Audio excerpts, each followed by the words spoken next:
You know, I Absolutely. thank God that you were actually in the room at the time. Thanks, yeah. I thank It God that worked you out. actually knew. Tim Goodwin is Sam Lopez's stepfather. He came to class today offering thanks to Mark Finley, who quite honestly saved his son's life. I brought a whole bunch of pistachios to school, and I was just, eating them, sharing them, having a good time.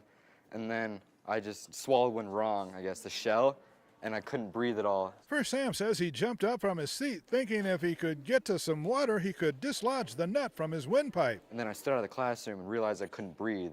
So I just started running towards the water fountain. Then everything started going like blank. I couldn't breathe at all. Lucky Mr. Finley was in his classroom when Sam stumbled in, gagging and trying to catch his breath. The young man came into the lab, kind of stumbled in, quite frankly, and was pointing to his throat and raspy and couldn't talk very well, and his eyes were yay big around, and he started to turn some shades of color that exhibited lack of oxygen. Finley called the office for the nurse to come to the classroom. All I said was I couldn't breathe. That's all I could say.